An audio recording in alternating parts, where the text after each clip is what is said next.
اعوذ باللہ من الشیطان الرجیم بسم اللہ الرحمن الرحیم الحمدللہ رب العالمین وصلی اللہ علی سیدنا محمد وآلہ الطاہرین۔ حضرت خدیجہ سلام اللہ علیہا کی وفات آپ سب کی خدمت میں تعزیت پیش کرتے ہیں۔ مسجد مقدس چمکران سے آپ کی خدمت میں شرف حضور حاصل ہوا ہے۔ ہر انسان مومن کی ذمہ داری ہے کہ اپنے ماں کے حق کو جانے۔ حضرت خدیجہ کے مقام کی پہچان ہماری ذمہ داری ہے، اور نہ صرف یہ کہ دین نے ہمیں اس کا حکم دیا ہے، بلکہ ماں ہونے کے ناطے ان کا ہم پر یہ حق ہے کہ ہم ان کو جانیں، ان کی حیثیت کو پہچانیں، ان کی قدر و قیمت کو پہچانیں اور ان کے حق کو جان کر ادا کرنے کی کوشش کریں۔ اور حضرت خدیجہ تمام تر مومنین کی ماں ہے، اور ہم سب حضرت کے بیٹے ہیں، اور بیٹے کو چاہیے کہ ماں کو پہچانے، ماں کی عظمت کو جانے، ماں کے مقام اور قدر و منزلت کو پہچانے، اور اس قدر و منزلت کو جان کر اس مقام پر فخر کرے، اور پھر اس حوالے سے اپنی ذمہ داریوں کو نبھائے اور مکمل طور پر پورا کرے۔ کیونکہ وَأَزْوَاجُهُ أُمَّهَاتُكُمْ، رسول خدا کی ازواج ہم مؤمنین کی ماں ہیں۔ تو جناب سیدہ خدیجہ سلام اللہ علیہا ہم تمام تر مؤمنین کی ماں ہیں، اور ماں کا بیٹے پر یہ حق ہوتا ہے کہ بیٹے پر ماں کا یہ حق ہوتا ہے کہ بیٹے ماں کی حقیقت کو پہچانے، ماں کی قدر و قیمت کو پہچانے، ماں کے مقام کو جانے۔ تو یہ ہماری ذمہ داری ہے ان کے مقام کو جاننا، اور سب سے پہلی قدر و قیمت جو جاننے کی ضرورت ہے وہ ان کے پاک دامن ہونے کو پہچاننے کی ضرورت ہے، کہ حضرت اس جاہلیت کے زمانے میں پاک دامنی کا اختیار کیا۔ 3 ایسے کام رہے جو حضرت خدیجہ سلام اللہ علیہا نے اس جاہلیت کے دور میں کر کے دکھایا۔ پہلا کام یہ تھا کہ اس جاہلیت کے زمانے میں کہ جہاں پر عقلانیت کا کوئی نام و نشان نہ تھا، جاہلیت میں کسی بھی بات کو قبول کرنا اور رد کرنے کا معیار ان کے باپ دادا ہوا کرتے تھے، کہ ہمارے باپ دادا نے فلاں بات کر لی تو بس اب کر لی ہے، اس کے خلاف کوئی اور کچھ بول ہی نہیں سکتا ہے۔ اِنَّا وَجَدْنَا آبَاءَنَا، ہم نے اپنے باپ داداؤں کو اس طریقے سے عمل کرتے ہوئے پایا ہے تو ہم بھی ایسا ہی کریں گے۔ اگر انہوں نے غلط کیا تو ہم بھی غلط کرتے رہیں گے۔ ان کا یہ معیار تھا، یہ جاہلیت کا معیار ہے کہ اگر باپ دادا نے کسی نے غلط کر کے دکھا دیا، غلط کر لیا، کوئی کام کر لیا، تو ہم بھی مجبور ہے اسی غلط کام کو ادامہ دینے پر، اسی غلط کام کو کنٹینیو کرنے پر، کہ باپ دادا نے غلط کر لی تو ہم بھی وہی غلط کام کریں گے۔ تو اس جاہلیت کے زمانے میں عقلانیت کو حاکم کرنا ہر ایک کے بس کا کام نہ تھا، ہر عاقل کے بس کا کام نہیں ہے کہ اس جاہلیت میں عقلانیت کر کے دکھائے۔ حضرت خدیجہ سلام اللہ علیہا نے اس کام کو کر کے دکھایا، جہاں پر قبول کرنے اور رد کرنے کا معیار باپ دادا ہوا کرتے تھے، وہاں پر عقلی دلیل کے ذریعے حضرت خدیجہ سلام اللہ علیہا نے خدا کو مانا، خدا کے رسول کو مانا، خدا کی عبادت کر کے دکھایا۔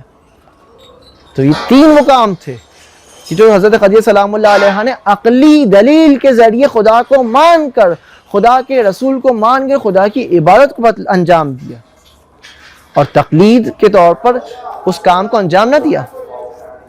جس قوم کے اندر قبول اور رد کرنے کا معیار مردے پر وابستہ ہو، کہ ہمارے مردہ لوگوں نے یہ کام کر کے دکھایا، ہمارے باپ داداؤں نے، مردوں نے یہ کام غلط کام کیا، تو ہم بھی یہ کریں گے۔ جس قوم کا معیار ہی مردہ ہو تو وہ قوم زندہ قوم نہ ہوگی، وہ قوم بھی مردہ قوم ہو۔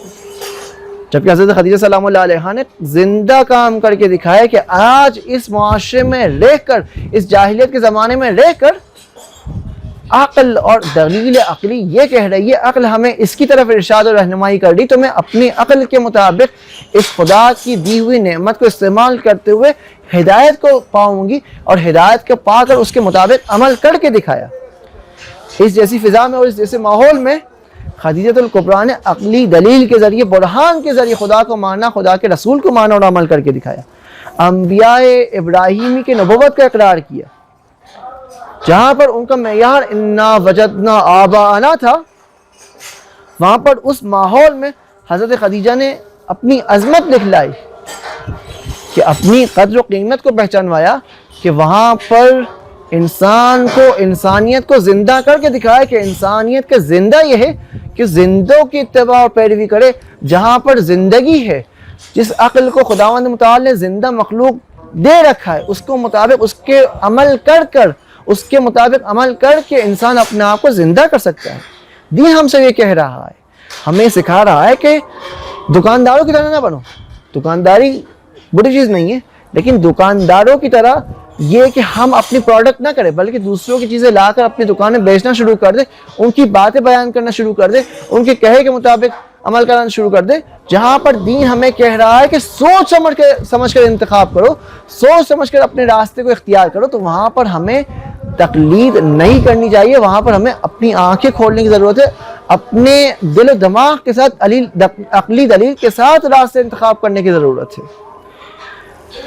یہ ہے دین کی ہمیں تعلیم. آپ اسی توضیح المسائل میں جو ہم سب اس کے مطابق عمل کرتے، اپنے مجتہد کی تقلید کرتے، اسی توضیح مسائل کے پہلے ہی صفحے کے پہلے ہی فتوے کے پہلے ہی مسئلے کے پہلے ہی لائن کے پہلے ہی جملے میں ہم پڑھتے ہیں کہ اصول دین کو ازر و بصیرت جاننا ضروری ہے. یہ اصول دین وہ چیز ہے جسے ہم سب پر واجب عقلی دلیل کے ساتھ جاننا. یہ وہ چیز نہیں جس میں ہم تقلید کر سکیں کہ ہمارے باپ یا دادا یا کسی رشتہ دار نے یا استاد نے یا کسی دوست نے کہہ دیا تو ہم ماننا شروع ہو جائے. نہیں، یہ وہ چیز ہے جسے ہم نے عقلی دلیل کے ساتھ ایکسیپٹ کرنا ہے، ماننا ہے، قبول کرنا ہے. اور یہی وجہ ہے، یہی عظمت ہے حضرت خدیجہ الکبریٰ سلام اللہ علیہا کی کہ 12 اماموں کی ماں قرار پائی. اسی طرح فاطمہ بنت الاسد بھی 12 امام کی ماں قرار پائی. لیکن کہیں پر بھی کسی بھی ائمہ علیہ السلام کے زیارت نامے میں ہم حضرت فاطمہ بنت الاسد پر سلام اور درود نہیں پیش ہوتے. ان کی عظمت، ان کا مقام اپنی جگہ پر، لیکن وہ حضرت خدیجہ الکبریٰ سلام اللہ علیہ کے مقام پر نہ پہنچ سکی. حضرت خدیجہ الکبریٰ سلام اللہ علیہ کے یہ مقام کہ ہم جب زیارت نامہ کی تلاوت کرتے تو زیارت نامے میں حضرت خدیجہ الکبریٰ سلام اللہ علیہ کو مخاطب قرار دے کر ان پر درود و سلام پیشتے. السلام علیکم یا خدیجہ الکبریٰ، ان پر درود و سلام بھیجا جا رہا ہوتا ہے. تو یہ پہلا وہ غلط کام تھا جو جاہلیت کے زمانے میں مرسوم تھا، اور حضرت خدیجہ نے اس کے مقابل میں اٹھ کھڑے ہو کر اس کو باطل کر کے دکھایا. دوسرا کام، اس جاہلیت کے زمانے میں جو اقتصادی نظام تھا، جو اکنامک سسٹم تھا، اس کے مقابل میں اٹھ کھڑی ہوئی. جو ربا لینے کا سسٹم اس زمانے میں رائج و دارش تھا کہ ہر ایک ربا لیا کرتا تھا اپنے بزنس کو چلانے کے لیے. حضرت خدیجہ الکبریٰ نے، ان کے پاس بھی کافی مال تھا، کافی مال و دولت تھا ان کے پاس، وہ بھی یہ کام کر سکتی تھی اور سکون کے ساتھ گھر بیٹھ کر ربا کے ذریعے پیسے کما سکتی تھی. لیکن انہوں نے یہ نہ کیا. انہوں نے اپنے مال و تجارت کو تجارت میں لگایا، بزنس میں لگایا. ربا کے طریقے کو اختیار نہ کیا، بلکہ بزنس کے ذریعے، تجارت کے ذریعے اپنے پیسے کو بڑھانے کی کوشش کی. اس ربا کے سسٹم کو ریجیکٹ کر کے دکھایا، ڈینائی کر کے دکھایا کہ میں نے اس ربا کے سسٹم کو اختیار نہیں کرنا ہے. غلط ربا کے سسٹم کو، غلط اکنامی کے سسٹم کو اختیار نہ کیا. حضرت خدیجہ الکبریٰ نے اسے باطل کر کے دکھایا اور اپنی تجارت کو پھیلایا. یہ دوسرا اہم کام تھا جو خدیجہ الکبریٰ سلام اللہ علیہا نے کر کے دکھایا. تیسرا کام جو اس جاہلیت کے زمانے میں بہت عام تھا، وہ دامن فروشی کا مقابلہ کیا حضرت خدیجہ الکبریٰ سلام اللہ علیہا نے، جو ایک آفیشیل بزنس کے طور پر اس زمانے کی خواتین، کچھ خواتین کیا کرتی تھی. حضرت خدیجہ الکبریٰ سلام اللہ علیہا نے اس کے مقابل میں کھڑے ہوئی اور نہ صرف یہ کہ اپنے دامن کو پاک رکھا، بلکہ یہ درس دیا کہ مومن اور مومنہ کا دامن پاک ہونا چاہیے. ہم سب کے لیے اسوہ و نمونہ عمل قرار پائی. اس سورہ نور کی آیت جو ابھی تک قرآن مجید نازل نہ ہوا تھا، اس آیت کے مطابق عمل کر کے دکھایا. وَلَا تُكْرِهُ فَتَيَاتِكُمْ عَلَى الْبِغَاءِ، اس بغا سے بچا کر دکھایا، بالکل جس طرح ربا سے بچ کر دکھایا تھا. دونوں نظام کو باطل کر کے دکھایا حضرت خدیجہ الکبریٰ نے. تو ہمیں بھی چاہیے کہ ہم اپنی ماں کو راضی کرنے کے لیے ان کی اتباع اور پیروی کریں، ان کو پہچانیں، ان کے قدر و منزلت کو پہچانیں، ان کے مقام کو پہچانیں، ان کی اتباع پیروی کے لیے ان کے حقوق کو ادا کرنے کی کوشش کرے. یہ ہماری ذمہ داری ہے.